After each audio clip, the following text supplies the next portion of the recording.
নমস্কার, আমি কে দাস টিভির পক্ষ থেকে আপনাদের সকলকে জানাই আন্তরিক অভিনন্দন এবং শুভেচ্ছা। আমি আপনাদেরকে আজকে একটি অন্যরকম কবিতা শোনাবো, যে কবিতা সম্পূর্ণ একটি বাস্তব কাহিনীকে অবলম্বন করে আমার এই কবিতাটা রচনা করা হয়েছিল। আমার এই কবিতার শিরোনাম বিরহ। কেন সরে গেলে দূরে, যদি এসেছিলে শূন্য হৃদয় ভরে, আমার হৃদয় গহ্বরে। এসেছিলে যৌবন বসন্ত বেলা, করে লয়ে প্রেম ফুলমালা। আজ চলে গেছো অন্তরের মাঝে, হেমন্তের যেমন বৃক্ষরাজি তলে। আজি এ বৃহ হৃদয় মাঝে, বেজে ওঠে গভীর নীরব বাঁশি। ক্ষণে এসে দাঁড়াও সম্মুখে, আমার স্মৃতিতে স্বপ্নলোক সম। মনে পড়ে আজি বিরহ নিঃসঙ্গ স্মৃতি, শুনিতে যেদিন আমার মনের কথা। নিভৃতে বিজন বকুল তলে, আখি যুগে মিলিত আখি করে ধরে কর।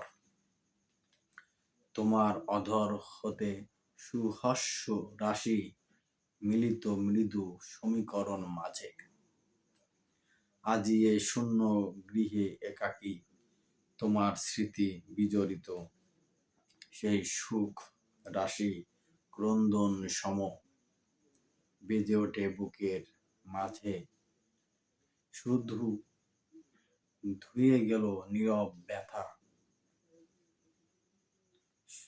হে পরম বন্ধু আমার, সঙ্গীহীন জীবন ক্ষণে পূর্ণ করে দিয়ে গেল তোমার প্রেমের ছলনায়, চিরদিনের সেই অনন্ত বেদনায়।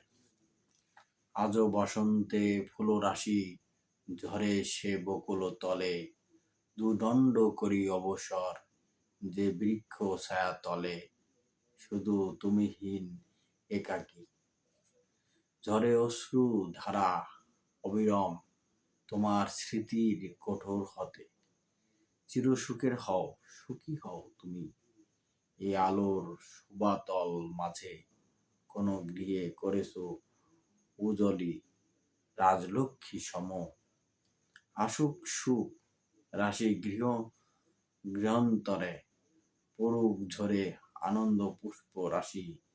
চির দিবসের তরে আছে স্মরণে সে স্মৃতির মালা। ক্ষণিকের তরে সেই স্মৃতি গাথা, সেই সুখ কথা। বক্ষপটে জাগে যদি ছবি।